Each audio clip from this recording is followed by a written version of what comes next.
You should always have the most crucial and confidential conversations when you're surrounded by children with a bartender for no reason. Just make sure that the one person you're hiding all of this information from is sitting under the table next to you behind a tree that's completely out of place. My guests, who will hopefully help make this make sense, are the golden, perhaps silver, maybe sapphire trio from the Pottership Podcast. Hi, and welcome to Belated Binge Harry Potter, the re-binge podcast that doesn't take itself or the books too seriously. I'm Zach, your host, and I didn't read this series until my mid-20s. Today, we're discussing Prisoner of Azkaban, Chapter 10, The Marauders Map. The Belated Binge Podcast. Before we start, spoilers, obviously, language, definitely. Shout out to Katie and Alice holding it down for the bonus binge squad. If you want to join the fun and get the shout outs and the episodes and the bonus episodes, hence the bonus binge squad and other cool stuff, patreon.com/belatedbinge for that. Before we get into the chapter, I must welcome my guests. I'm contractually obligated by no contract whatsoever. Nobody's getting paid for any of this, but damn it, we're having fun. It is the silver, golden, sapphire, blue, turquoise, green, and yellow trio from Nailed it. the Pottership Podcast. It is Mel, TC, and Sam in no particular order. If the voices sound familiar, I was on you all's podcast talking about Harry and Ginny for, as I've been informed prior to recording this, episode 71, and y'all are coming up on 100. So it's been a minute, but I mean, not that long in the grand scheme of things. We're all just inching slowly closer to death and hating to think of it that way, so we don't. And you also somehow agreed to talk to me again. So thank you for being here and introducing yourselves in some set order, however you want to do this. The funny part is that, first of all, we loved having you and we were waiting for you to come back. Yeah. Second, you said it in the order that we usually introduce ourselves, so that worked out well. So I am Mel. I'm a puff. I'm a proud puff. I collect wands and other paraphernalia from Harry Potter, and I run a theater. So that's me. Hi, I'm TC. Hi, TC. So I've turned this into an 8A meeting. I don't know why. It's beautiful. I am the resident Ravenclaw of the crew. I have two little Harry Potter doggies. One is baby Padfoot and one is little Lupin, and I don't have nearly as many wands as Mel. And I'm Sam, and I am Hi, Sam. moving to London. Hi! I'm moving to London next year, so if anyone listening to this has any suggestions or questions about that, for the love of God, help me. My wand is not as long as yours, if I remember. I think we have the same wand, don't we? Do we have exactly the same wand? It's like I think the we 12 did, and 3/4 inches. Yeah, okay. So we have the same wand. We'll have to talk to our parents about that. And I'm a puff. Well, hi. Thank you all for doing this. And I've never had to juggle three people at the same time in any capacity of my life. I'm not sure that I could handle it in even this capacity of my life, but we're going to do our best. We believe in you. We're a lot to handle. We are. Well, I don't know if I'm up for the challenge, but I'm going to try. How did you all come together for this life and podcast and all of the things? Well, we came together in life through theater. We bonded through the Harry Potter celebration. I think it was the second one, where we decided to room together on the spur of the moment and then had a bunch of hysterical happenings that weekend. And then during COVID, these two just kept asking. So finally I caved and we started our podcast. So She said that like years of asking. Because the idea was born at the celebration. We were like, wow, we're really funny and we have a lot to talk about. Maybe we should tape this. And then 2 years later, COVID happened. We were like, we're bored. So let's do this. I mean, it could did it have to be a badgering the Hufflepuff to make it happen? Because, yeah, I know. You're welcome. Well done. Yes. You're welcome. But also, there are two of you. You could have had funny discussions together. Like, why did you have to just It just doesn't keep? work.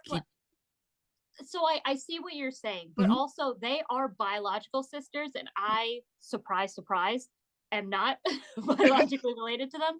So they could have also You all done look the same to me. Obviously. And we introduce her as our little sister, which makes for very funny meetings for others. And Peggy. I'm Peggy. So for some reason we needed the trio. It's sort of like having, yes, Harry and Ron would have worked, but they kind of need Hermione. I'm the Ron, just for the clarification, but yeah. Are you? So, am I to discern then, Mel? You are Hermione in this scenario. No. She's Definitely Harry. Be Harry. This bitch. Miss Ravenclaw over here, who was like, actually, it's episode 71. Resident Ravenclaw. And the Resident Ravenclaw. Excuse me. I don't know what you mean, but I'm going to own it. Yes, queen. Okay, well, shall we dive into the chapter? I think we should. Okay, so in case you were obliviated or you got your Hogwarts letter late, let's shove our faces in that white liquidy substance of our pensive. In Chapter 9, Grim Defeat, Quidditch is life. So much so that Oliver Wood didn't even accompany the rest of the Gryffindor team in the hospital wing to make sure that Harry didn't die from falling like 50 feet in the air. Why? Because it was the first time that Harry didn't catch the snitch before he plummeted to the ground to his inherent doom. Thank God Dumbledore didn't let him die. He didn't catch the snitch first, and he was distracted by a black dog, aka the Grim, aka Sirius Black, aka Trelawney's just the worst. She wasn't even in that chapter, but she just drives me insane. Anyways, then he was attacked by Dementors, like 100 of them, because sure, having Dementors on the Quidditch pitch is a great idea. How did the rest of the match happen, by the way? Anyways, I have so many questions, and the biggest concern right now is the broken broomstick, because Quidditch is life. So now, how about Priori Incan chapter?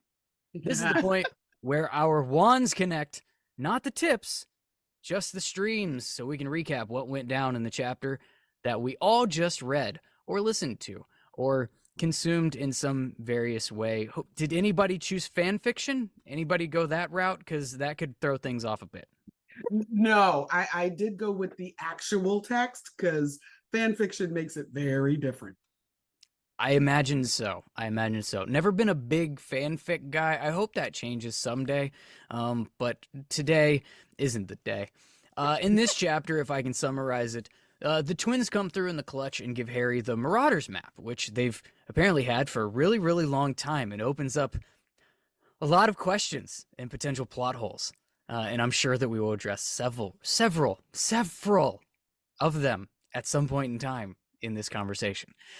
We do open with Harry in the hospital wing, mourning the loss of his broomstick, because, say it with me, kids, Quidditch is life. Thank you.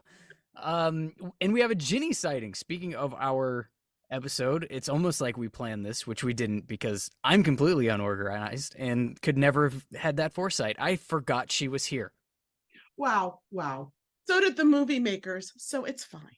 Right? Yeah. Wow. Okay. That's true. So I'm just going to start with, I had forgotten until I reread this how much of a stickler for the rules Hermione was. Yeah, thank you. She's Again, the something the worst. movie makers got wrong. I mean, damn. Like, It's the worst. A map you got a map to go to a fun town, and that needs to be turned into. And there's a line in the chapter where it says like Hermione was struggling to find another problem. So back to the hospital wing. Can I just say I'm lying in the hospital wing. I'm in pain. I've just had dementors. I can hear my parents die. And my biggest issue is my broom. Quidditch is life. Quidditch is life. Quidditch is life. Okay, but Quidditch wasn't life until like a month ago. Life for 2 years. Yeah, I mean, Quidditch is it comes in and out. You know when Quidditch is life? When the plot needs Quidditch to be life, and sometimes the plot has other shit to do, and so it doesn't become as much life until it comes rearing back in his fucking life. To be fair, I don't even think it's a Quidditch is life thing. It is a broom is life. Now, as a person who loves having a car so she can get the hell away whenever she wants to, I get that. Like, when your car is totaled, you're going to be upset. And so I think for Harry, it was more, but my broom, my first gift, my first everything in the wizarding world, the first thing that made me special as me, just got killed by the world's worst tree. That's fair. Murder Tree did go to town. Is that wood on wood crime? Is that what happened there? 100%. Yes. That would be wood on wood crime. Absolutely. Nice. At this point in time, has Hermione already gifted Harry his broom polishing kit? I think she did, right? That was the beginning of this book. No, she does that right after fire. It's like the same Christmas as the firebolt, I think. Yeah. I could be wrong. I feel like she Was it the Was it? Oh, I think it was the I feel like book. it was before. I And then, think but it's we before. do have a moment where Harry goes to take it out to try to polish up his firebolt and can't Mhm. find anything to do on it. Mm. So And then isn't he using it? What, like, isn't that what he's doing when Hermione comes in with the? We're jumping to a different book, but It's okay. I'll It's just okay. wrap the book completely. That's I'm pretty Yeah, it's fine. sure that's what he got second year from Hermione. second year. I think he Oh. got it second year. Can we also talk about the people who come to visit him in the hospital? We can. I mean, nobody seems to care that this boy almost died. No. No. I mean, like literally almost died. To be fair, Malfoy cares. He's just mad he didn't die. I just love that Malfoy got all of his bandages off just in time to pretend to be a Dementor everywhere.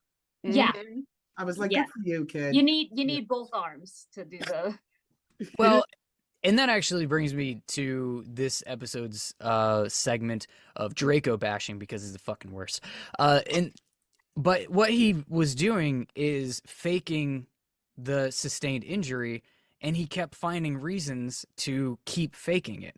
First, it was to try to get Hagrid fired. Right? Then it was to keep getting shit done for him. And now he's like, oh, wait, we might have to play Quidditch in the rain. Let me just keep on, ow, we're going to have Hufflepuff do it. But He's that such a also, little so shit. that, yeah, he's the worst. He's terrible. He's terrible. And also, side note, I Hmm? get that Snape is an asswipe. But oh, yeah. how do you let this kid continue to sit in class, disrupting class, while you're supposed to be teaching a very dangerous item? Like, he's teaching things that can blow up. He's teaching things that can set fire to the school. But meanwhile, I'm just going to let this little shit over there pretend to be a Dementor and disrupt the class. Yeah, it's a Slytherin. It's my Death Eater friend's son. Hmm. For the record, for those of you who listen to our podcast too, this is not TC for once. We all have our absolute no-goes. Yeah. Well, because Mel is sort of Dumbledore, but we're not going to get into it right now because it's not. I love you. There's a rumor, Zach, Hmm? that I am Dumbledore. I do not. I think he is a wonderful chess player. He is a master manipulator. He is still a good man who had to make hard choices. So I think that do sums it up not pretty hate decent. Dumbledore. And in this chapter, I loved him because his anger alone kept the Dementors out. Yeah. See, the people that think Mel, and we'll get back on topic, but the people that think Mel hates Dumbledore have obviously not listened to her talk about Bella Bitch or Bitch. Right? Those are their official names according to Mel. So Those are the Pottership TM. Yeah, those are. Yeah. So it's fine. But no, okay, so just bringing this back, because there is so much in this chapter. So we've got the Quidditch match, we've got Malfoy gonna Malfoy. And then Lupin comes back to teach after he's been full mooned, we'll say. He was just out sick. Very And it's amazing how many clues are in Lupin's reactions. And that's why, I mean, I love the second, third, fourth, fifth reads for these things. Listen, all the clues to his concern about, and that little bit of tightening when he hears they made them do werewolf things, like all those little hints in there, just juicy, love them. Tasty. Yes, Wolfie McWolferson. Yes, Wolfie McWolferson was sick at the full moon, and nobody had a clue. My goodness, they might suspect a thing, maybe, possibly. But then later we find out that Hermione knew in this class. Yep. Yes, she did. She had figured it out by then. And she was like, yep, gonna go see my teacher. That's the werewolf. Like, it wasn't a problem until it was a problem. Yeah. Exactly. Yeah. And it didn't have to be a problem. It was a problem because plot. Right? It struck me too, because I never thought about the fact that their first class back, Hermione knew until this reread. I was like, same. Okay. Because she sadly had already done her homework. Well, here's the funny part. She is going to let a werewolf teach because it's fine. But she wants to turn in Harry for getting a map. The things that Hermione decides are dangerous is very funny to me. Hey, 13-year-old girls be crazy, okay? True story. So let's go back to the map. Yes. Okay. The map that is needed, because although we can let you almost die in Quidditch, we can't let you go to town to shop. We don't need a signed slip for you to die. We need one for you to shop. So we need a map to get you there. So can we talk about the fact that the brothers let their younger brother sleep with Peter Pettigrew months on end? Are we going to talk about this? So many people point this out, and it's a pretty obvious, like, the name wasn't known to them, so that's better. But they were just like, oh, he has a friend who does not go in their class. Here's the thing. They still knew who was in Gryffindor house. Yeah. Who should have been in Gryffindor house. They weren't like, oh shit, Peter Pettigrew. Lupin was the only one who was able to do that. They were just like, oh. But they should know there's no Peter who's sleeping in their class. But no, they're only 2 levels below. They know there's not a Peter. There's only 5 Gryffindor boys in their brother's class. So just that alone should have triggered something, because there's no Peter in the school in Gryffindor. On top of which, these are 2 boys who spent a good majority of their life using their younger brother as the foil, the test, the whatever you want to call him. They had such a perfect opportunity to be picking on him for a year, like 2 years. We could have, like, really. I can almost put my arms through that plot hole. It's just crazy. Yeah. It's bad. It's really bad. It's a big one. Here's something I tried to actually explain it. Okay. Really? And I don't know if I've been successful or not. However, I'm going to give it a shot, because I've never, ever thought of another reason that could possibly make any sense whatsoever. And it's in this chapter. And it's in their passing of the parchment. They tell Harry they don't need it anymore because they, and I directly quote, have it memorized. But you can't memorize people's movements. So that doesn't make any sense to me until I had this, maybe a flicker of sort of a bulb that's almost gone out, but kind of sort of still bright once in a while. What if they never actually used the map to watch people? What if they only used it for secret passages and to look at their immediate vicinity of like, we're hiding behind a thing. Is somebody coming around this corner or bend, or is somebody on the other side that we're trying to get to? And like, that's the only frame of reference they actually use the map for, and thus wouldn't actually have looked at it. Honestly, I'm with you. I was sleeping with Peter Pettigrew for 2 years in the dorm room right below them. And I mean, good for Ron, right? And the other implications that, I mean, So Ginny here's my never only knew question. because Ginny tells him that he's got And no experience canon making out. I like it. Headcanon is like 99% accepted. I'll take that. Only problem I have is, are guys really that unobservant? Like, Yes. at some point, Sorry. I had to have Yes. glimpsed, I'm sorry. Hang on. because no girl, let me just say, no girl would have gotten that map at any age and not been like, and where is TC? And where is Sam? And where is Zach? And like, we would have scoured it every night just to see who was with who. So I cannot imagine two guys who had it for 4 years at this point I can. didn't spy on people. 100%. I can. Especially they knew about Percy's girlfriend. So how were they not just surprising Percy and Penelope anytime they got together? Right? See, I'm sorry. I and forgive me, and Zach, please jump Go. in. I think the twins, God bless them, were also a bit myopic. They were about the twins. They were about, this is twin stuff, doing twin things with the twins, and we twin. And occasionally we will care about other people enough to play a prank, stand out, play Quidditch. Otherwise, we're twinning. So I can genuinely see, after the third year of having the map, the novelty of looking at other people wore off, because they don't care about who's with who or why or how, unless there's a way they can prank them. So, And it's interesting that the parallel is drawn in this chapter between the twins and James and Sirius, because that kind of beautifully illustrates how close the two of them were. Yeah. That they were like brothers. They were like twins. yeah. All right, Zach. I mean, it's true.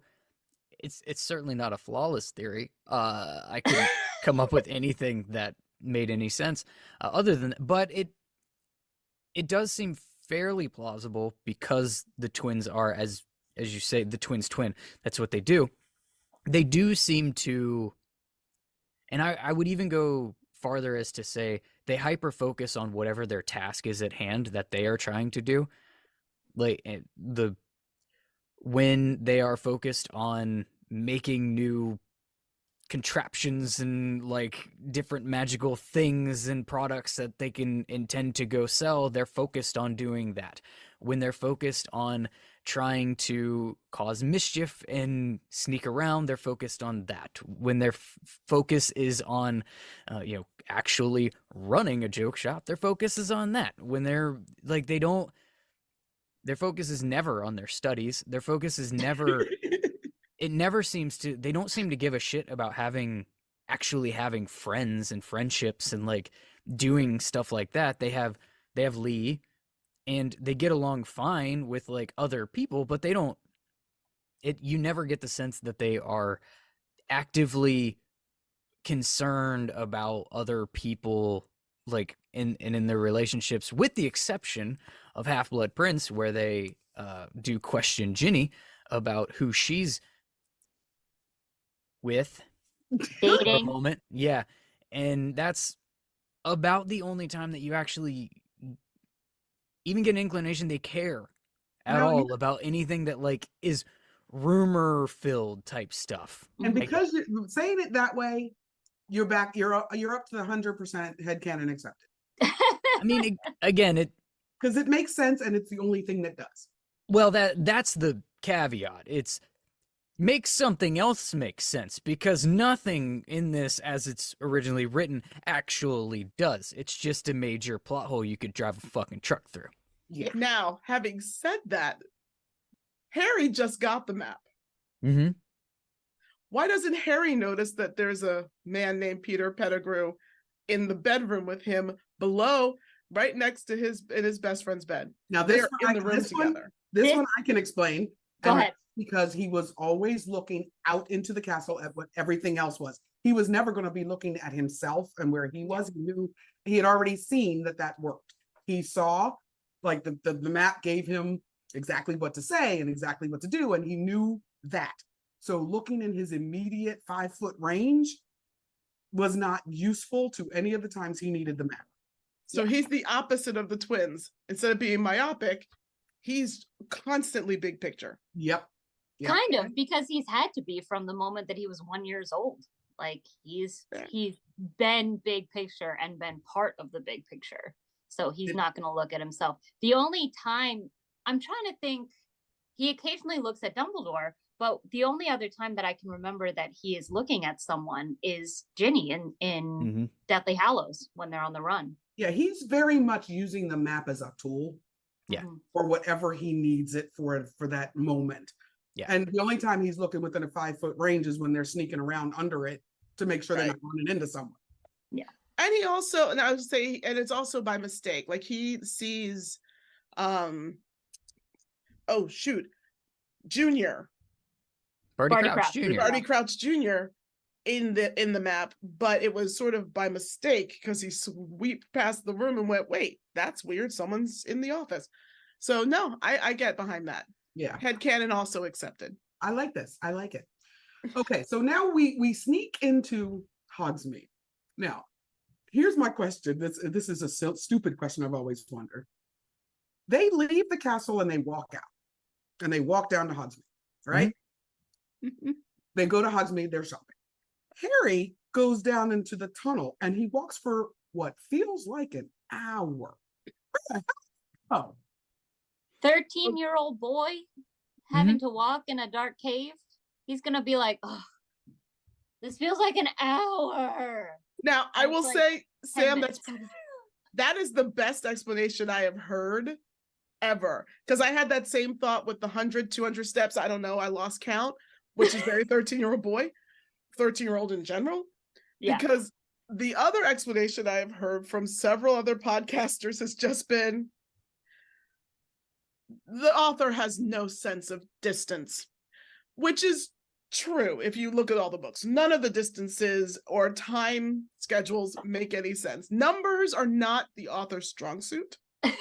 Yeah, I'm going to give you that one. But I also, maps. Right? Or maps. Or people's names or genders. Yeah. Right? Okay, so we take what feels like an hour, and then we walk up 100, 200, or 300, who knows, steps. So like 12. Right, which is probably more like 10 steps. And we come out with no problem. We don't bump into anyone. We almost do. Walk, but we don't.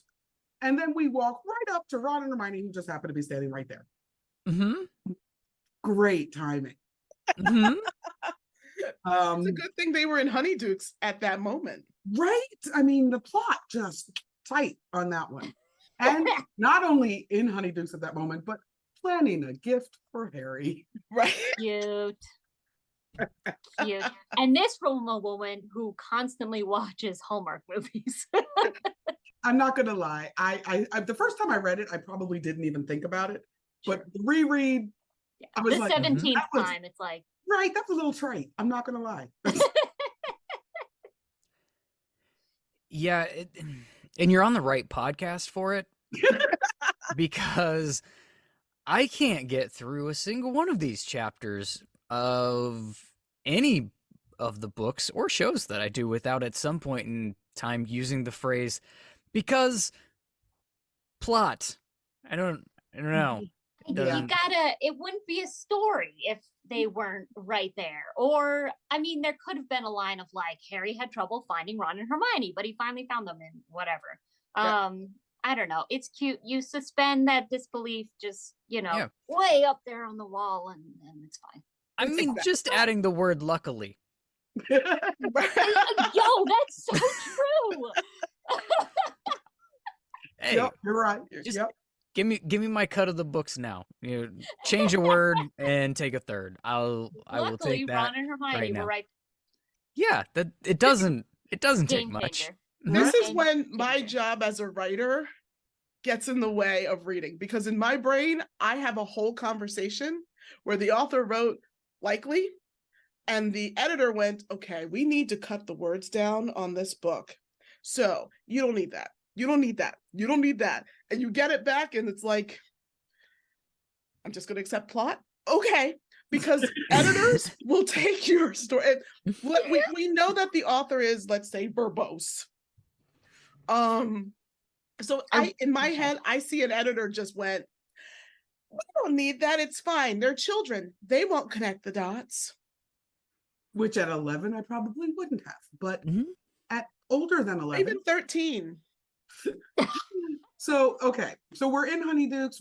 We see all the candy that Dudley would want, I'm sorry. I thought that was the funniest insert sentence. Yeah. Because this boy has not thought of Dudley all year. There's also- always the opportunity for a fat joke. Right? And Yes. dude, why would, of all the things that are going through and happening right now, Dudley comes to mind? Okay, sure. Maybe Well, that's planting okay. the seeds for their friendship later on. Yeah. No. Sure. No, it's just for the fat joke. Okay. Yes. Just for the fat joke. Mhm. Yeah. He's definitely. 13. I mean, He It's- is, but they had Eloise Vidgen. They had Millicent Bulstrode. Like there were other people. But that- also, that Harry's joke- probably wearing Dudley's clothes right now. Yeah, you're not wrong. True. Yeah. yeah, and Harry is also, he has no twin, unless, is Voldemort a twin? Whatever. Wow. There's Wow. a different book. Very different book. Harry is the epitome of hyper-focused and, well, pretty oblivious to anything else that is around him, unless the plot needs him to actually notice something. Right. And Yeah. he's very observant in those couple of instances, but he really doesn't have a large circle. Mm-hmm. He doesn't really think about people outside of his circle.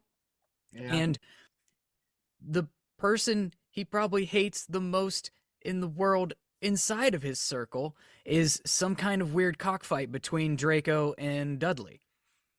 Which would be Yeah. really fun movie. The Draco Dudley cockfight?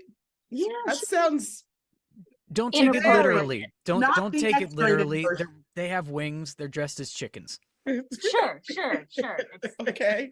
Wow. That went. My eyes. I can't unsee. Okay, so now we leave Hogsmeade. We're walking.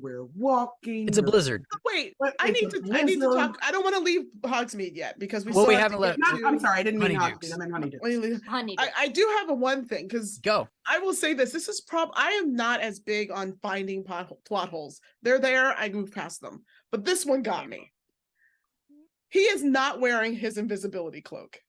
That town is small and it is full of fellow students and other people in the wizarding world who know Scarface with glasses is Harry. How does no one on the walk between Honeydukes and this Madam Rosmerta's not recognize him? When Listen. when you Been my when you one put problem. up your hood, you look like a totally different person. Wait, who's on the Sure. podcast with us right now? What happened to exactly. Sam? Evil Kermit, obviously. Like, it is. Put it on is a pretty big glasses and now you're problem. you're Superman? Duh. just call me So think about it. If Ron and Hermione were in Honeydukes, that means that's as far as they probably had gotten at that point. Mhm. It means there were other students in Honeydukes. Well, all of yeah. them with no hair. Harry references them. There's Yeah, that's- sisters behind them. Yeah, that's one of the things that he does say is nobody noticed him because he just blended in as another Hogwarts student because the place was full of them. So it does kind of explain why the like staff at Honeydukes doesn't notice he's there, but also Sure. why would the staff at Honeydukes give a shit that he's there? Aside from the fact that he's Harry Potter, like they don't know he doesn't have a signed permission slip. That's the only reason that Yeah. he's even thinking this. But the other students do. Well, yeah, but we couldn't write that in because, Plot. well, yeah. Harry got his permission form signed. Cool. Yeah, here's another piece of this though that like it goes back to how we are as humans, and I think it's amplified by 167-fold when we are 13. Nobody is more cognizant of us than us. We are the star of our own movie. Nobody there gives a flying rat's ass that Harry is there, aside from Harry and his friends that just found out he's there. Like, nobody else cares. They're the star of their own movie. They're Yeah. worried about their pimple or what like snack they're going to buy, or oh, I just knocked that shit off the shelf back there. I hope they don't charge me for it. Like they're worried about that stuff in their own lives, in their own little box of, blinders that they wear at 13, 14, 15 of just like, I hope that I shot my shot at her over there. She turned me down. I need to get out of here really, really fast. Oh, was that hair? I don't care. And then they move out into the blizzard. Which That I is- get yeah. all of that, and I 100% agree. And then go to the sentence plot, because this is the one time in the world we don't run into Malfoy. Well, not Because yet. you know, any one of that group of 6, 7 would have been like, he's not supposed to be here. Like, Yeah. Right. Yeah. yeah. Yeah. Okay. So anyway, Uh-huh. we're Luckily- going through the blizzard now. Yeah. 'Cause That's why it took them so long to get to Honeydukes. He was traveling underground on hundreds of stairs. No escalator down Right, there. I right. don't know if you know. And What's they his were in a head? blizzard. It Hit wasn't his a head to blizzard when he find out left. that he's there. That always struck me as funny. That he Like, you hit his know you're head. at the top of the stairs because you hit your head. Yeah, Well, because he's looking down. at the stairs. Uh-huh. He's trying to Wait, count wait, them. wait. I'm struck by the idea that this has never happened to you, TC. Have you never been watching? Has anyone else but me experienced this? Sorry, no. I'm being so oblivious always to everything around feeling- us that we walk straight into something. Hey, because it stairs up and you're looking at your feet and there's a trap door above your head. Sure. You let's find go with yourself it. in that position often? Not often, but it has happened to me before. And it wasn't a trap door. I walk up a lot of towers, okay? Are you a Okay. vampire? What is this? What just happened? She's a damsel, apparently. Hey, I'm not a damsel. Yeah, she's going up the tower. She's not stuck in it. It is occurring to me that the words without context of my life and my experiences seems odd. No, I this seems have- perfectly normal. I don't think you need to explain at all. We don't need context. I have, on occasion, found myself in Europe walking up a thin tower, and the steps are very skinny, so it's very steep. So you're looking at your feet to make sure you don't fall. And then if you are unaware of how you are coming out into the room that you are attempting to go into, you hit your head. You know what? I'm going to give it to you because one of the things I tell people all the time is that we as American readers forget this is a English book. Thank you. When people get mad at how much Hagrid drinks, I'm like, have you been to England? Have Oh, been I to don't get- Scotland? I It don't is get mad not about easy. Hagrid drinking a lot. He's a giant. He's huge. He needs to drink a lot. Right, It's, but I'm and, saying, and you mentioned that in one of your recent episodes. Of how, Yeah, like, and he's fine. doing it at home. He's He's- off his right? shit. He's doing it at home. Like, but there Yeah. are a lot of things that people, American readers, like this. It makes complete sense to me when you're in England. You go to the everything is still tiny, because I did think about how skinny there could have been 100 stairs, because the stairs are only 4 inches thin, and you are on tiptoe going up the stairs. That is because true. everything is so freaking small. You know what? I'm giving that to you. Sam, winner. Thank you. So back to the plot. Welcome back, Mel. What? Harry is concussed and walking in a blizzard. Right? And they're going to the bar because that's what you do when you are 13 and you're so in butterbeer another... is so who? Okay, so let's go back on a whole nother tangent. Hmm? Butterbeer is non-alcoholic, but it's beer. Right. You can have non-alcoholic beer. I almost drank some as we were taping this. You can, but I don't think butterbeer is non-alcoholic. No, Here's it's the not, thing. the author has said it is non-alcoholic. I think butterbeer has the same amount of alcohol as root beer, birch beer, all the things we drink that are sodas that have a fraction of a fraction of a fraction of alcohol. And if you go Ginger to beer. if you go to England and you go visit Shakespeare's area, Yeah. several of the stalls sell butterbeer. Mhm. Like before I ever even knew about Harry Potter. Yeah. It is not alcoholic. It's just a buttery, And it's disgusting. very disgusting. It's not, it's disgusting. Wait, that particular type of butterbeer or butterbeer in general? No, that where in Stratford on Avon. Avon, the stuff Got they it. serve there is disgusting. So PSA, don't get the butterbeer at Stratford upon Avon. There you go. Get it from the Wizarding World. Yeah. Get the fake sugary stuff. Yeah. Get the fake Yes. sugary because Because here's the thing. Our butterbeer is butterscotch. Their butterbeer at that place is butter. Mm, Yeah. yummy. Yeah. Put it on toast.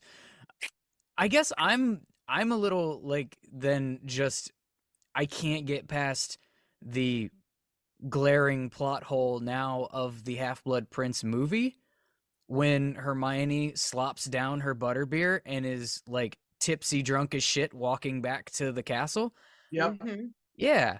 That's why I always figured there was at least some alcohol. At least some in alcohol. them. Yep. There are Yeah. references to it. Yeah, No, like she was just on a sugar high. Okay, Be at can we least just that happy. agree?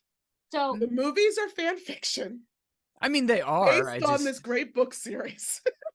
Yeah, I mean the movies. but even the book have their series that problems. we all love and all have podcasts about have some plot holes. Oh, 100%. What do you mean? No, Here's So the one difference. of my There are favorite I've plot never holes. noticed. No, There are plot holes, and then there are things that they just made up. Yeah. That's where I go fan fiction for the films. Sure. Yeah. Okay. So going Yeah. back to your point, Mhm. 3 13-year-olds walk into a bar. Yeah. hmm Yeah, and then A priest, a rabbi, and a yeah, Because Pretty here's much. the question. This village is created, let's say it came up around the fact that there's a town and a school here. Why did they not build like a restaurant But type thing? Is that's what it's a this is pub. supposed to be, pub. right? I mean, but it's the only one. I mean, not counting Aberforth because nobody would go there. But But there it is, are it's a pub. others. There, it's I feel like there are well, it's a very tiny town, but I also feel like there are other restaurants and places. But Harry doesn't see those, so they don't exist. Okay. And to Okay. be fair, remember, as we just said, England, like Ireland and a lot of other places, pubs are not bars that you need to be carded to get into like they are. Yeah. No, It's no, a and I pub. get that, but I'm just thinking yes, I go back to Sam's Harry didn't see it, so it doesn't exist. Mhm. Because we're talking at least 40 kids, because we don't know how many are in each class. Descend on this town, they can't all eat at the same time at the same one place. Now, We keep in know how mind, we have small these Madam pubs are.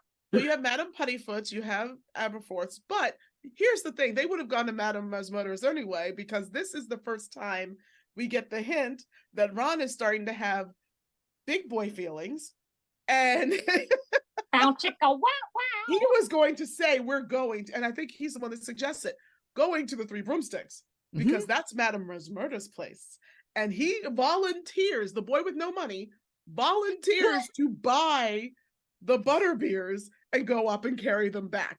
This is Ron's choice. Mhm. I Mhm. was struck by that, this read of like, isn't he usually not good at paying for? Oh, okay. Well, we Oh, saw He's the thinking word with his Kirby. broomstick.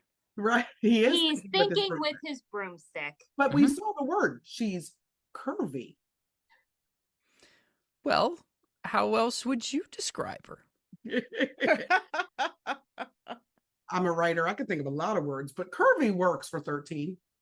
I mean, because Harry is gonna have those feelings a little bit soon. Yeah, but Harry, I think, likes more boyish body types on, because I always feel like tomboyishness is Ginny's body type. I don't get voluptuous. No. So- Not voluptuous. He definitely likes sporty girls. Right. Because He's his a- what, two Athletic. crushes? His two crushes are Sporty Spice 1 and 2. Yeah. Yeah, Pretty much. Quidditch players. Whereas- So in this scene, we get to one of my favorite parts of the entire book. Oh, When the wow. teachers come in, and it is so visual, and like it's a ridiculous comedy movie moment. Ron and Hermione in sync put their hands on Harry's head and shove him under the table. I don't know why. It's hysterical. It's so visual. I can see it in my mind, and it's a regular, I don't know who to reference, Vince Vaughn movie. Like, It is 100%, Sam. I'm with you on that. I had the same thought. It makes me laugh every time. so then Harry's just covered in butterbeer. And they move a tree, and the That's- teachers have no idea that they're there. That's Yeah. the part that I can't really. Nobody noticed the tree in the middle of the room that shouldn't be there. That- huh? No, Must no. not be anybody over there. Okay. Well, I always pictured, and maybe I'm wrong, but I always pictured the tree is one of many Christmas trees in the Three Broomsticks, and it was Yeah. already next to their table because it says it just kind of moved a few inches and plopped down. My bigger issue is no one noticed a tree move, Nope. but then again, magical community. All kinds of things are moving. My Mhm. bigger issue That's is that fair. a bunch of full-grown adults sat there having a conversation that could be overheard by others without even looking around to see who might be on the other side of that tree. They only think about it when Hagrid is literally yelling facts. Right? And all of a sudden, everyone's like, Hagrid, shush. Not even everyone. Just McGonagall. Just McGonagall. The fucking Minister of Magic is like, he's good. Well, they've had a couple of, I guess not butterbeers. They've had Whiskey. mead But and such, They had mead and whiskey. and I think Flitwick had Flitwick something got a with an frou-frou umbrella. drink. Yeah, he got some kind of something that matches his voice. everyone short likes martinis. Why is this a thing? I can tell you with absolute certainty that that is false, because I'm a very, very height challenged individual, and not once in my life have I ever wanted a drink that has any fucking umbrellas in it. Yeah, but you're also a Quidditch's life guy. And we need to go out and introduce you to some espresso martinis, and it'll be fun. I'm okay with that. Let See, it happen. here's the thing. Even espresso martinis don't have an umbrella in them. Like, That- the we need drinks to that start have in umbrellas small. have a lot of fruit juice. You're not going to be here, Quidditch guy, margarita. No. You got to start with like, oh, this is at least still the color of beer. See, here's what you do. You start with a Sex on the Beach shot. Then you move up to chocolate martini. Then Okay. you move up to, you like Sex on the Beach, you like the shot, just get the drink. Oh, you know what? Very similar as a rum runner. Like, that's how you get them And- into and- the umbrella drink. And the name definitely doesn't bring these boys to the To yard. the yard. Exactly. No, Oh, I was honestly thinking that you got caught having sex on the beach and got shot, is what I thought you were going with that. Alas, It's what are you okay. gonna do? We'll move a tree. No one will see us. No one will notice. No one will notice. And there'll be an umbrella. And it Oh. will be an umbrella. Oh, Oh god. So they're just loudly spewing Harry's personal life. Yeah, it's the stupidest thing, honestly. And I mean, and this is where the plot convenience gets a bit additionally tough. At any point in time in this series, any at all that you can think of, can you imagine this foursome having any kind of shared communication time or anything together ever for any reason? What's literally in the last book, the last time we saw the Minister for Magic and Hagrid together, he was arresting him and taking him to Azkaban for being the heir of Slytherin. But that was last year. Yeah. This year, Totally fine. plot. You know what's Great funny though? water. Hagrid is the only one that feels off to me. Like, I can see Flitwick and Minerva hanging out. Absolutely. I can see Madam Rosmerta stopping to chat because she nosy. And she was invited to and she nosy. I can Also, even see, That's because the thing, too. she's the deputy headmistress, I can see the minister wanting to talk to Minerva. Mhm. Hagrid makes no sense. I mean, Yeah. but haven't you ever gone out and that one friend brings that one friend and it's like, I don't know this person at all, but we're gonna chat now. I think it was one of those situations. Someone Okay. overheard someone saying, let's go to the Three Broomsticks. And then Now, they I went, will say, "Oh." it's very obvious that Hagrid and Madame Rosmerta are friendly and talk and Wow. chat.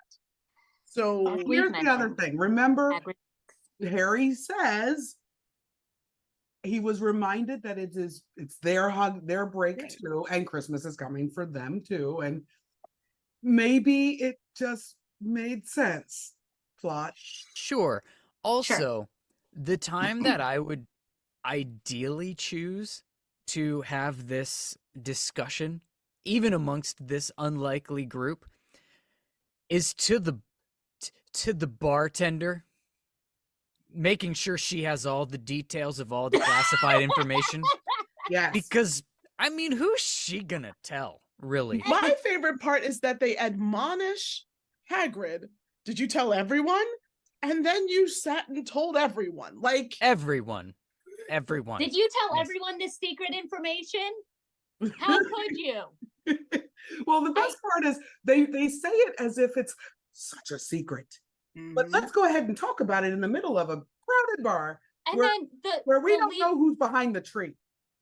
The tree that's not supposed to be there. That And there's moved a when we sat down. And there's a There's a puddle of tree there, butterbeer but there- that keeps coming closer to my foot.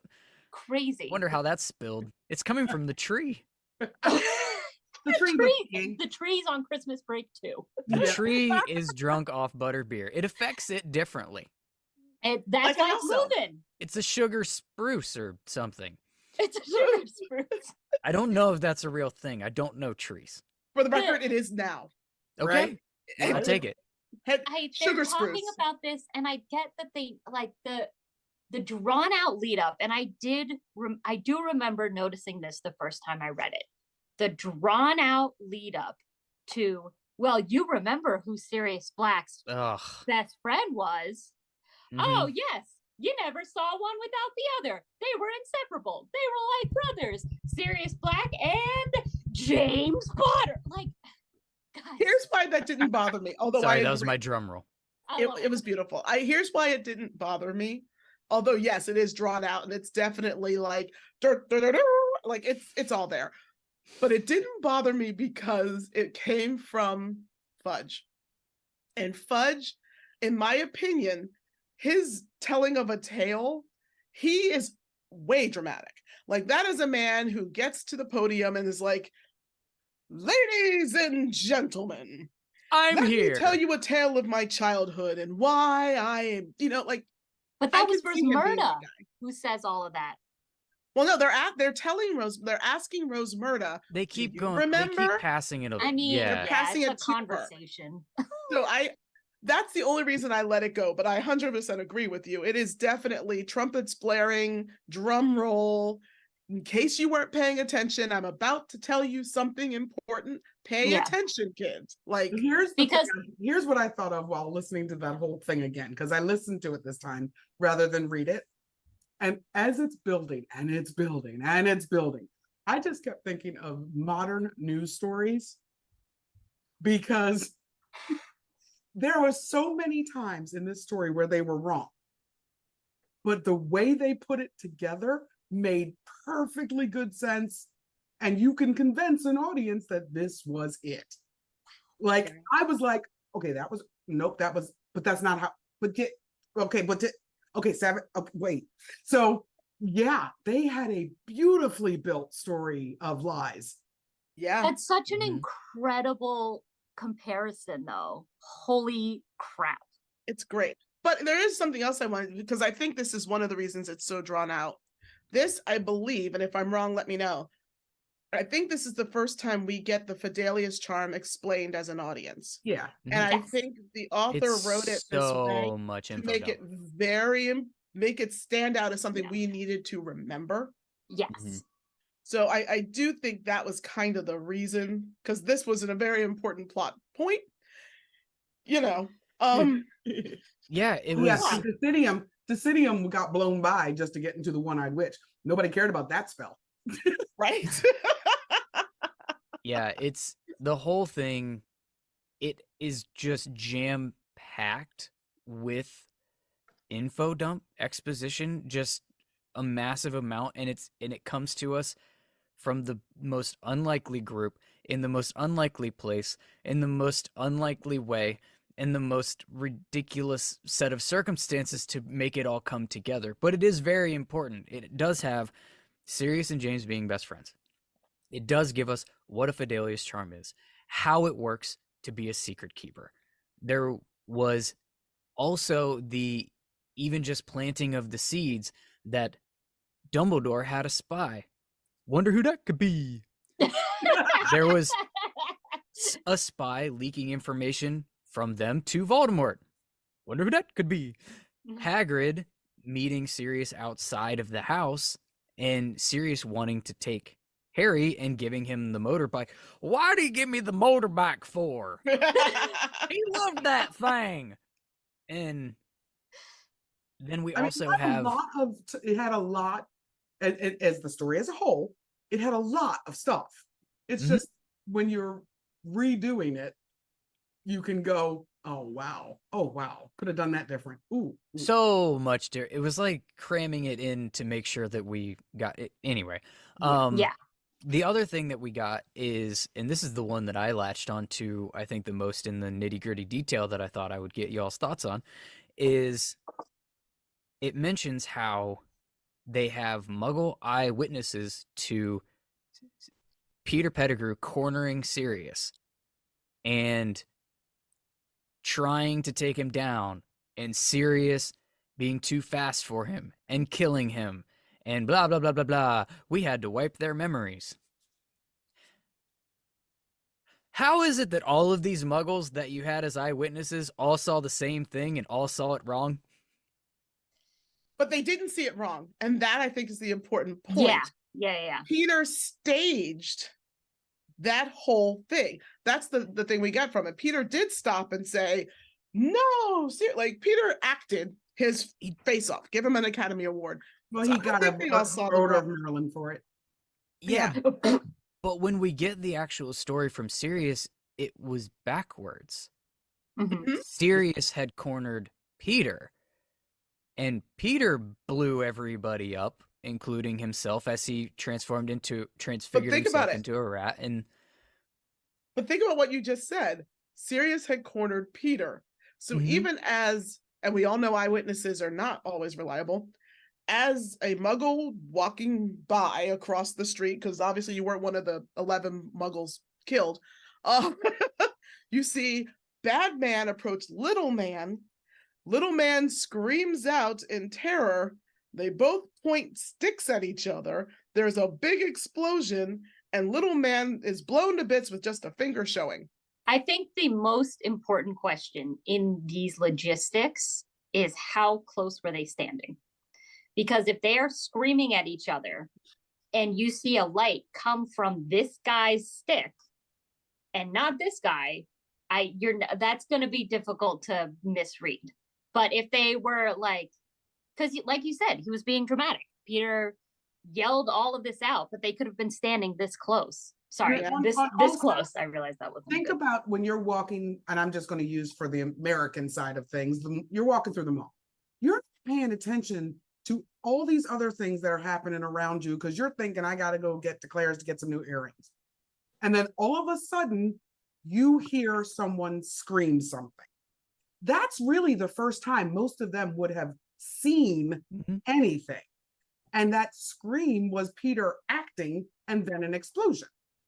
So the 11 that saw it are just as trustworthy as anybody on the news tonight talking about how the neighbor next door seemed like such a nice person. I completely Why agree. do they all say that? Yeah.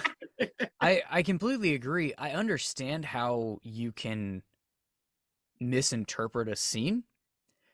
It's the specific details of this particular recounting of the scene for so many people to all have it wrong in the exact same way. If they did, because I was going to again, say, think about the police question or the oral questions that they wanted it to be Sirius. They were ready and like 20 of them there to get him. So when you say, Zach, what did you see? And you're like, well, it looked to me like the little guy was like acting. He was really over the top. And they're like, maybe he was just scared. right. And you, as the eyewitness who just saw something crazy happen, we're like, okay, yeah, maybe he was just scared. So it's very possible the ministry's story. They could have been leading questions. Led. Yeah. Well, also keep in mind, it's been 12 years. The ministry has been telling this story this way for 12 years. It could have been completely different 12 years ago. And you had that like 1 6-year-old going, no, I swear I saw no, you didn't. And they moved on. Like, because I mean, we've all told stories that, oh my God, when I was in middle school, this happened. And then somebody else who was in middle school looks at you and goes, no, I remember that slightly differently. That's not how that went. And they're like, no, it was. I've been telling this story for years. You've been lying the whole time. Exactly. Yeah. Well, we are all the stars of our own movie. Exactly. Well, I find it interesting though, the cavalier way. And this is, I've heard a lot of people argue about this, and I'm curious what you guys think. Using magic against muggles, against their will, is against the law. However, the ministry is extremely cavalier with memory charms throughout the entire series. Well, the statute of secrecy, I feel like the international statute of secrecy, like, just trumps everything. Trumps everything. Thank you. Yep. Yeah, but they're a real cavalier about it. And let me just say, when you use magic on a magical person, it probably affects them in one way. Magic on a muggle, like, how much of their life did they forget? Like anesthesia. They blamed it on anesthesia, but what it actually was. Well, what we learned from Gilderoy Lockhart is that you can be pretty specific about the memory charm and just take out that bit. And we have all gone to work on Monday and someone's like, oh, how was your weekend? I don't know. I had a weekend. I totally know. I remember going to sleep. Like, yeah. But I think my brain interpreted all of this, Zach, as it's the ministry's story to tell. It's the story they wanted it to be, because that was easier than any other explanation. And regardless of what those 11 muggles said, in reality, they went with what they heard, what they wanted to hear, and they coaxed those who might have said different to get the story they needed. Especially since you consider Sirius went to Azkaban without a trial. Yep. Yeah. They did not even pretend to look for facts. They did not pretend to try him and prove their facts. And they also, went, this is what happened, go to jail. If he had been less self-deprecating, because he was like, nope, yep, it was my fault. Yep. And it's like, not really. And you saying that is really confusing a lot of people. Look, I'm going to stop this now to put a PSA out there. Lawyer up, people. You cannot be trusted to defend yourself. whole thing would have been different if Sirius had a lawyer. Thank you for coming to my TED Talk. Wow. Do they have lawyers in the Wizarding World? They put They have to. Harry on trial like by himself as a minor Yeah. in Order of the Phoenix. I'm I gonna mean- say post the books, Hermione made sure. All of a sudden, there were a bunch of lawyers in the Wizarding World. So yeah. But also, there were, yes, but Dumbledore represents Harry. I wonder if there were lawyers chomping at the bit to represent Harry in this. And Dumbledore was like, no. It's like the phone calls that you get if you've ever had like an accident or something in your car, and then you just get flooded with print mail. Yeah. Hey, does your neck hurt? Yeah. Do you need to sue somebody? Yeah. Right. If That's- you have a phone, You have a lawyer. Oh my God. Hogwarts mail has actually been being sifted through this entire time, and they've been getting all of Harry's spam out of there. Seriously though, like, why does this kid not get more fan mail at school? They Like- don't. I mean, that's a really good point. They Mhm. freaking know how old he is. Yeah. Yeah. Oh And my after if God. nothing else, after the Triwizard tournament, when he's Yeah. starting to get support mail, Yeah. Mhm. how'd Yeah. the Boober Tuber pace get past that? That's what Sorry, I'm that's saying. for Like, another- That's for your next to book. Harry. It wasn't addressed to Harry. So back to I the- volunteer Anyway. to come back for that chapter though. So going back to this one, your visual favorite part is them pushing him down. My visual in favorite this chapter. is the story has been told. The teachers sweep out, because plot, and then they both are just like, oh. I actually picture it slightly differently. I see it from like through his eyes, mostly because, I mean, look at me. But he's like Fucking sitting there dressed just, like a 7 Potters right now. yeah, right. He just like is sitting there dumbfounded, and he's looking, and what you see is Ron and Hermione's heads, like faces, just start ducking under the table. Yeah. That's just like visually, that was my I And guess that's how the chapter visual bit. actually ends. There's one other Roughly. thing. I don't know if you caught, in the whole like story that the minister was telling, the newspaper. Mhm. The catalyst for Sirius breaking out of Azkaban Yes. was told right here in this little conversation, because this is where Sirius sees Peter on Ron's shoulder Mm-hmm. and is like, I gotta get out of here. Now here's my question. And I don't remember if this is confirmed later in Sirius's story or anything like that. But that drive, that ambition, that motivation to get GTFO out of prison, is that because Sirius the rat is alive and he knows where he is? Or is that because, Peter the rat is alive and he knows where he is? Or is it because Sirius knows that Peter the rat is at Hogwarts where Yes. Harry is? It is that one. It says it in the book. Yeah, Yeah. It actually do- says he's where Harry is. Yeah. Although I'm going to say, I think a good portion of it does have to do with, I'm gonna get this little shit back. Yeah. Sirius was pretty vindictive. Yeah. well, Rightfully I want to so. protect Harry, and I want to protect Harry, and I got to get out of here to protect Harry. But in the meantime, if I could find that little crapper and But like, well, I think it- that's the solution. The problem is he's where Harry is. The solution is kill that little bastard. right, Yeah. stomp on him. 100%.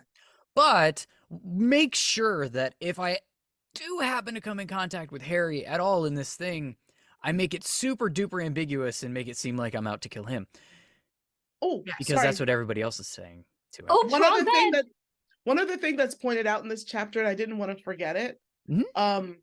This is also the chapter we find out that the Whomping Willow was planted when Lupin Yep. got there. Mhm. Like there are Yes. so many. This chapter just the hits keep Here's coming. the funny And that thing one of the to notice. passages from right underneath the Whomping Willow go into Goes- Hogsmeade. Mm-hmm. Yeah. But Yes. here's the thing I thought was funny is when Lupin is explaining it, it almost seemed as if he didn't realize the Whomping Willow was to protect that entrance. Like if you listen to how he tells it, everything else you can fit right into I'm a werewolf, here's why. That like there's a sentence where he's like, yeah, but nobody would go there but it almost seemed like he was not attaching the willow to himself. Because I he does. get Because that. I think he was aware that he was talking to Harry. Right. Yeah. Because his reactions and everything else in that conversation were so telling. yes, now that we know. Well, we weren't supposed to catch that one yet. Right, I True. know. We're supposed to be on the werewolf tip right now. We're not supposed to be on the Shrieking Shack tip right now. And Like, we're- honestly, the first time I read it, both went over my head. Well, yeah. Oh yeah. of Yeah, they course. should. One reading they're supposed to. Yeah. But it also, Lupin specific. This struck me. This reading, Lupin. I will finish one of these sentences. Lupin Was it Lupin? Are you sure it was Lupin? says, Who's Lupin again? Is that Wolfie McWolferson? it's like when you stare Yes. at a word for too long, and then you're like, I don't think I'm spelling red right. DER, right? He Sorry, back to Lupin. He specifically says, I'm sorry, I'm glitching. They planted the Whomping Willow the same year I arrived at Hogwarts. He did not need to fucking say that. He did not need to phrase it like that. It's almost like he was like, hey, Harry, I wonder if it was because of me, because it was planted magically the same year that I arrived at Hogwarts. I don't know. It seems like he was really trying to like, come on, Harry, you can. You can Yeah, do. but Harry couldn't put 1 and 1 together and get 2 if you paid him. I'm sorry. 1 and 1 together is 11. Says the Harry on our screen. Meanwhile, Hermione's like, oh yes, werewolf. Yeah, but that's not important. He's fine. Did we miss anything else that y'all wanted to hit? No, those were the big ones for me. Okay. Me too. I had one other thing. I noticed Harry did something at the beginning of this chapter that he does throughout the series, where he consciously has the thought, I know how Ron and Hermione are going to react to this, so I'm going to bottle it up and not share it with them. Mhm. Yes. And that just struck me. It's the same thing as if, like, maybe 1 year, just once, somebody tell a teacher what is happening. In their defense, they tried to tell a teacher in first year Once. And second year. and second. They do try a couple times. Yeah. Because they actually went to McGonagall second Yeah. year. But And it's McGonagall was like, us teachers will take care of it. Don't worry about it. Like, Yeah. And I love that Harry's like, first year, it's Malfoy. No. Second year, it's Malfoy. No. Boop, boop, boop, boop, boop, boop, boop. Sixth year, it's Malfoy. Whoa. But that's not in this book. That was all that I had. You're correct. It's often used as the answer to, well, why didn't Harry just tell such and such? Why didn't Harry he answers it in his head. mhm. It's the excuse, it's the plausible deniability of, well, Harry would just do this and solve all of this crap that happens, but we need a book to happen. We need a long book to happen. Even this book is long, and it's not even long compared to what long becomes in this book series. We need some long, very long books to happen. And so we need Harry to keep stuff to himself, because if he doesn't, they'd be much shorter. Yeah. And we wouldn't get cap lock, Harry. And Caps Lock Harry is We're so still gonna get Caps Lock's Harry. This kid is walking trauma. You're not wrong. Poor baby. Yeah. On that I happy feel note, for let's him. give out some house points. In true Yay! Hogwarts fashion, these points are completely subjective, with no oversight, and fully at my discretion, and now yours. This week, we're going to give and take. I'm going to first give points to Fred and George. They're getting 50 each for the Marauders Map, because it becomes a very, very cherished possession of Harry's and kind of a big-ass deal in this book, and the rest of them. So, good on you, Fred and George. I'm also going to give Ron the 50 back that Snape took from him for throwing some kind of organ at Malfoy's face in defense of Harry, and I feel as though 50 might be lowballing him. Yes. So maybe let's make it 60. Yeah. Just because I really like the visual of Draco Malfoy getting smashed in the face with really anything, but the fact that it was an animal organ, Like a Kinda makes slimy it better. alligator heart just yeah, right love in it. his face. I appreciate it. Yeah. Yeah, it's great. It's great. Not Tom Felton's face. I know everybody likes his face. Draco Malfoy specifically, delightful. his Right. face. No, we're with you on that. Yeah. Although, perhaps Tom Felton should go for Halloween someday with one of those things just stuck to his face and see how many Potterheads actually get the joke. Anyways, Yo. just to round out the Weasleys that we actually care about, because, you know, the Percy of it all, I'm going to go ahead and give 5 points to Ginny for the Get Well card, because she even made it sing. Right. She made it sing so aggressively that he had to put his fruit bowl on it to make it stop. He said it was very shrill But that's or something. Magic at a second year. That's good. second year. Good for her. Oh Yeah. yeah. Oh yeah. And we Yeah. all know the bad bogey hex is coming, so it's fine. And Harry kind of sucks. Let's be honest. He kind of sucks. Would y'all like to give any points to anybody for anything, any reason at all? Any amount of points. I'm going to give 10 points. I don't know what house it would be. I'm guessing Gryffindor, to Hagrid for not being able to be quiet. It's just fun. Yeah, he wasn't even drunk this time. Yeah. Nope. Nope. He just Don't could go not be sober. quiet no matter how many times Minerva said it.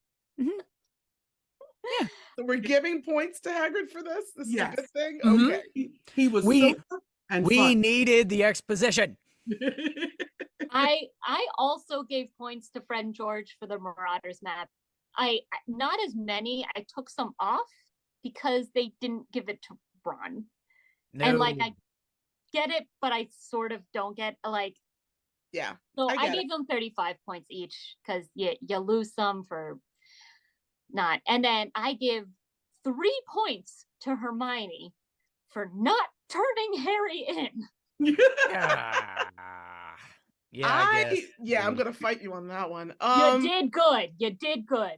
You guys have given points to the people I would have given points to, except Hermione. I am giving some points to Lupin because Yeah. he came back. He was sympathetic to the entire class, and he recognized that Harry really needed his help and agreed to help him after the break. Like, that's good teaching. That's good recognizing your students' needs and levels, and God bless him. So I'm saying 45 points to Lupin, Oh, which would go to Gryffindor. Although I really feel the teacher should have a house points hourglass. Oh, I give them to the to just the people. No oversight. Remember, there's no rules to. This is whose line is it anyway? And These I'm okay points with that. are completely like they don't matter. But damn That's it, it's right, fun to boys. do. But also, the reason that Fred and George didn't give it to Ron is because, well, one, Ron is going to get the ancillary benefit from giving it to Harry, but also Ron isn't capable of having such an object, probably, and luckily for them, they actually do kind of look out for him, because the one thing that they're doing to kind of like not have Ron do something really, really dumb is put something like this in his possession, because he's gonna do something really, really dumb, but they can give it to Harry. He can do Yeah. all the dumb I shit he think wants, that's and giving Ron the can go with twins- him. I think that's giving the twins a lot of credit. These It are is, I'm people trying. that gave him acid pops and put a hole in his tongue. Like, They also I- tried to I- make an unbreakable vow with I him. do have some negative And points turn to his give teddy out. bear into a spider. Oh, yeah. I have Go ahead. negative points. Yeah, we got to to take points take too. away. Let's do Yes, that. yes. I'm gonna say the only like the strong one in my head is the owners of Honeydukes. Yo, I was Realizing about to say after that. now probably 40 years that there is a passageway into their place, and they haven't been missing inventory all that time. Nope. Like, how bad are you as a shop owner? The inventory. What about a kid walking behind you who is not very subtle? Just open trapdoor, close trapdoor, walk behind you up the stairs, behind the owner, like past owner's husband, behind the owner because he's behind the counter, and then just pops up. Like, Yeah. what? These are I the- work here. Yeah. Yeah, So that's I took away 100 points from them because they're Oh, bad shop owners. that's I fine. only took 15. I'm with it. I'm with it. I only Yeah. took 15. They get more points back because we needed it to happen because plot. Well, I'm taking away points from two people. Malfoy for Malfoy. He's gonna lose 60. Malfoy's gonna Malfoy. Malfoy's good to Malfoy. I'm taking away 60 because he probably got points from Snape for doing it. So Malfoy's going to Malfoy. The other one, I'm taking points from the minister because, yo, you are legitimately the British Wizarding World's version of the president, and you're just like, I'm gonna gossip at a bar. Like, what? Ah, yes, government secrets. Sir. Yeah. Sir. with the person I arrested last year. So he's gonna lose 250 points for being that bad at his job. That I would've seems taken low compared to what's going to happen later. Right? Oh, damn, Very right? true. Did you So just he- set he needs precedents? Some points for me to take away later. Yeah, that's going to be tough. I'm going to add Snape to this list because he took 50 points from Ron, and I hate him. So I'm going to take 50 from him. I'm okay with that. I'm That's fine. natural. I'm just leveling playing fields over here. Of course, of course. Yeah. Yeah. Anybody And else? you know what? Take another 50 because he let Malfoy get away with that shit in class anyway. Yeah, I like it. And 10 more because he has an ugly face. Okay. Expecto plot changeo. Let's rewrite Harry Potter one small change at a time. This question is going to be for you all to answer, and I'm just gonna let people know behind the curtain. I had a different question planned. We talked about the idea of this even happening, and y'all had a better question, so you're gonna answer your own question. Nope, I'm not taking credit for this. This is Sam. Because this is a hard one. It's fantastic. So here is the question. What if Hagrid had given baby Harry to Sirius way back when the Potters were killed? Now, before you answer and before the tens of people listening to this get all huffy, because this did not take place in this chapter, the story was recounted and we learned about it in this chapter, so it is fair game because this is my podcast and I make the rules here. Who wants to go first? I'm just going to say, because I've been thinking about this the whole time, trying to figure out what I was going to say. And what I come to is we would not have the story about a boy who lived. We would have the story of the man and his nephew on the run around the wizarding world. But It had would this be totally, like, it would not have ever gotten to the story we know if that had happened. Oh, yeah, absolutely. But timing wise, does Sirius see Hagrid after Mm-mm. Peter? No, before? Before. So if he had Harry, he would not have confronted Peter. He would have just lived out his life. Like, Peter would have still been a problem. And I think eventually we would have meandered our way back to Voldy versus Harry. But he would have been raised by Sirius, and Sirius would not have needed to go to Azkaban. And See, he would here's- be a spoiled little prince. He would have That's been what I was gonna say. dark-haired Draco Malfoy. He would would not have been and I'm a Harry stan. I know people go after Harry. but no one else in the book has the heart that that child has. You gotta have heart. Ever. And that Harry would not exist. Right. And without that Harry, Voldemort wins. And Yeah. Sirius, love him, very much a large child himself. Mm-hmm. He would not have raised a brave, willing to sacrifice child.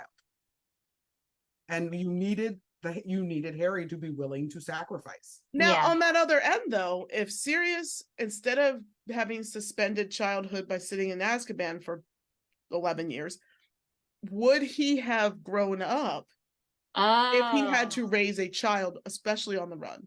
Like, yes, but I that think probably his would have personality- improved Sirius. It would have improved Sirius, but I don't think it would have changed his personality, Right. 180. So this is still the guy who gave a 6-month-old a broom. And he still would have been on the run, because then we only have Peter's story to tell. Peter go, well, he was their secret keeper. Like, Yeah, Voldemort wins. No, I don't think Voldemort wins. I think we get there a completely different way, and Neville's birth would have come into play Oh. because By then it was too late, though, because the prophecy said he had to mark him as his equal, and Harry had been marked as his equal by then. but would anybody know that? Because Sirius would have been on the run with Harry. But Sirius all of would that be on the time. run because he hadn't Oh, killed Peter. we are forgetting the most important thing. The Dumbledore factor. Sirius would have been shot down, would have been gone. Dumbledore would have taken that baby back, and we go right back on track. The Dumbledore factor. Okay, but let's go back. At the time when Hagrid runs into Sirius and the ramshackle home, we don't know Peter versus Sirius. So Dumbledore wouldn't know Peter versus Sirius. So Mhm. there would not have been a reason for Dumbledore to think Sirius did it and hunt him down.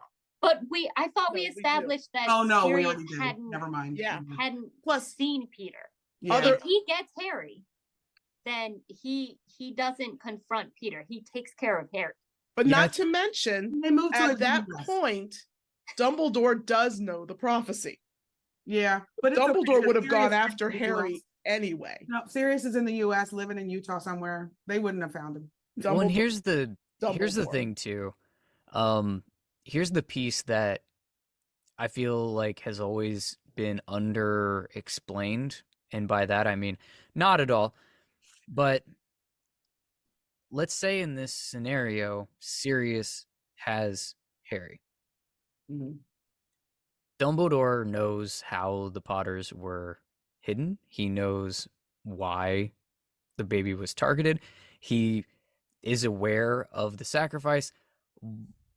I think he would have, one, talked Sirius into letting him take Harry to the Dursleys because of the blood charm that he could place over the Dursleys' home because of Lily's sacrifice. That's why he chooses the Dursleys for Harry. It's literally magic. It's blood Mhm. magic, and there's not another option on the face of the planet for him to Yeah. use that sacrifice with. Right? And Exactly. but he would have to do that after he has been convinced that Sirius was not the secret keeper, as everyone thinks that he was. Yeah. I was gonna say, I still think he just would have gone after Sirius, thinking Sirius Yeah. was the secret keeper. Yeah, but as soon as he Yeah. got to him, he'd be like, okay, I can legilimens. And Yeah, like not the If he secret would take the time to do it, and that's a good question. Would he take the time? I think Because think he- once he's got Harry, now it looks like Sirius is guilty and taking Harry away from the scene to do whatever with, because Yeah. that's who Voldemort was going Dumbledore after. would have, Dumbledore is the headmaster who watched these boys grow up. There had to be a part of him that said, Sirius would never do this. I'm going to legilimens and see what really happened. I can't imagine he wouldn't take that 2 seconds to search it. it's sort of, that's the part that has always bugged me, is that he's never, knowing that this man was thrown in Azkaban without a trial, he never explored whether or not, like, he never had that thought of, I would not suspect it was Sirius. And Sirius didn't get a try. Sirius was railroaded into Azkaban. I'm not even going to go check. But Well, think about what we heard even in this chapter. Dumbledore didn't trust any of them and wanted to be the secret keeper himself. Yeah. Yeah, and he suspected there was a spy. But it does, let's yeah. just say Hagrid gives Sirius the baby. Hagrid then goes to the Dursleys to say, I'm just coming to let you know I gave the baby to Sirius. Dumbledore flips all kinds of his lid and goes in search of Sirius. Sirius is distraught, obviously, and probably hasn't really left the area or thought of running, because at this point, I don't know if he would have realized the world thinks he did it. Mm-hmm. Because he knows he's the secret keeper. Like, he had no reason to run. Yeah.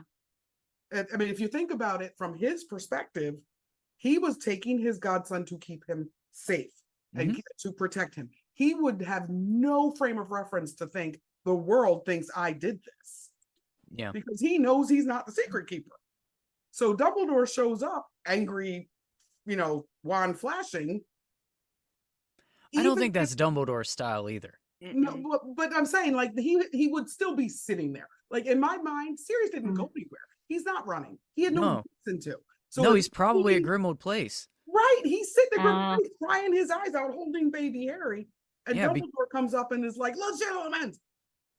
And then he's cleared. Like, that's what would have happened if Hagrid had given him up. Here's the sad thing. I don't know if I trust that, but I want to. So I'm going to accept that headcanon because it makes me happier. You know what it also does? It also gives us a viable option for Sirius to be an ally to Dumbledore throughout. And that is, let's just pretend Sirius didn't spend half of his life or a third of his life in Azkaban. That's a formidable weapon to have on your side. Yep. Yes. And it's a lifeline to Harry. Maybe he's not abused in the same way that he is growing up, because he does have a godfather that is not going to just leave him sit there at the Dursleys. Yep. Yeah. And he's also one not to be fucked with. Even if you had to be at the Dursleys, Sirius would be like there every morning. Go ahead, Petunia. How's it going? Making breakfast. But here's an interesting side to that. With Sirius as his family, Harry does become less attached to the Weasleys. Oh, so it's like he doesn't end up fucking his sister. They can actually just have an emotional connection to each other. Oh, cool. Okay. I mean, it could be worse. It could be his mom. She is kind of his mom reincarnated. And now we're back to where we were on your podcast. For real. And with that, thank you all for coming on my podcast. That question will get shared on social media, and you can use the voicemail feature on belatedbinge.com to tell us why I ruined everything for you and you agree with all of them. Anything y'all want to plug or talk about or anything on the way out? I will go ahead and say I want to plug our podcast because, Good start. So we are the Pottership Podcast. If you don't know, what we do is we talk about the various relationships between Harry Potter characters, whether they are friends, enemies, lovers, never met, tangentially close, or if they're just a house and the house has a relationship with the people. You never know. So check us out. Literal Pottership house? Podcast. Yeah, we've actually done the Sorting Hat and its relationship. We've done Hogwarts and its relationship to the people in it. Yeah. Can you do a house? I'm not a Hogwarts house, a house. We could do Grimmauld Place. Yeah. Okay, that'd be a good one. About the relationship. You want to come back? Oh, no. I've got your next ship that you must discuss. Okay. Grimmauld Place and the Burrow. Ooh. Interesting. Okay. You're welcome. We will make Also, it happen. for the record, I like Harry and Ginny as a ship. We established that on your show. Yeah. I'm Yep, with and you. It's Mel okay. loves Dumbledore. We are the Pottership Podcast. You can find us on Instagram, on Spotify, on X, sort of. I don't really go on there a lot. And on Facebook, and coming next year on TikTok. And I have nothing to add except thank you so much. This has been a blast. And now you have to come back. Let's do episode 101. Okay. I'm going to say that Zach needs to come back to discuss that incredibly difficult ship he just threw at us. Yes. Okay. Yay. Ow, ow, ow. Twist my arm, why don't you? Let's do it. I'm down. Lovely. Thank you so much. Thank you for coming. This was a ton of fun. And thank you for listening and telling all your Potterhead friends that their new favorite podcast should be Belated Binge Harry Potter. Of course.